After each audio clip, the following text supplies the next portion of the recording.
Welcome to 5 accounting basics that you wish you didn't need to know. Fundamentally, accounting is an information science used to collect, classify and interpret financial transactions for organisations, governments and individuals. Financial transactions are recorded in journals in chronological order, which, over time, create a financial story.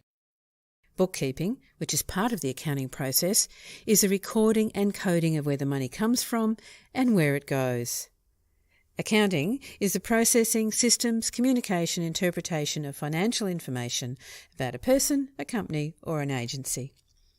Like other professions, there are specializations within accounting. For example, financial accountants focus primarily on external stakeholders through compliance or legislative reporting.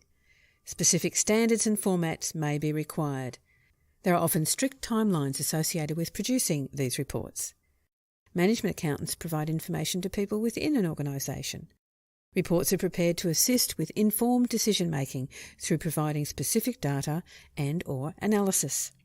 Other accounting specialisations include tax, audit, treasury, insolvency, financial planning and the public sector. The whole point of accounting is to present a precise financial picture of an organisation's business operations. When financial transactions occur, each activity will touch at least one of the 5 elements of accounting. The 5 elements of accounting are assets, liabilities, equity, revenue, also known as income, and expenses. For official definitions, you should visit the Australian Accounting Standards Board at this website. Whatever jurisdiction you're in will have their own accounting standards. The 5 elements of accounting make up 2 of the most common financial statements organisations consider when making decisions about the value of a business or the performance of a business. Let's look at the first 3 elements. Assets are all the items owned and controlled by the organisation which have future economic value and can be measured and expressed in dollars. These include items such as land, buildings, shares, cash at the bank, vehicles and accounts receivable.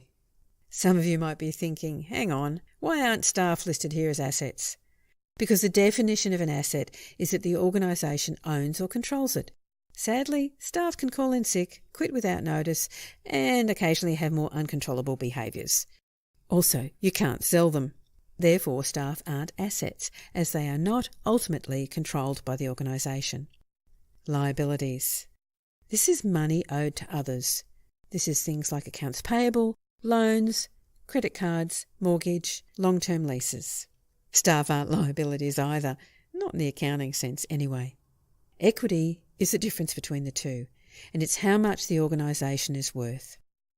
These first 3 elements make up the balance sheet, which details the financial position of the business. They are also the elements of the accounting equation.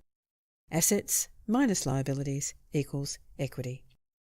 Balance sheet is a statement of the assets, liabilities and equity of a business at any particular point in time. Here's a simple example of a balance sheet detailing what the company owns and owes and the resulting net worth. In your personal life, your balance sheet, your financial position, might look something like this. There's 2 remaining elements. Revenue and expenses. Revenue is what you earn, your sales, dividends, etc. Whereas expenses are the costs of doing business. Wages, insurance, office supplies, rent, it goes on. These 2 elements, revenue and expenses, make up the profit and loss statement, also known as the income or operating statement. This statement details the financial performance of an organisation. Here's a simple example of what an organisation's profit or loss statement might look like.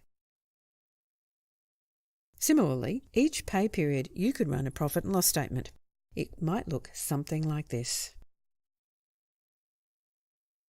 The best outcome is having some money left at the end of a pay period for investing in yourself, with things like holidays, buying a house, saving for retirement, etc. For a business, the best outcome is having money left over to reinvest back into the organisation for new equipment, etc.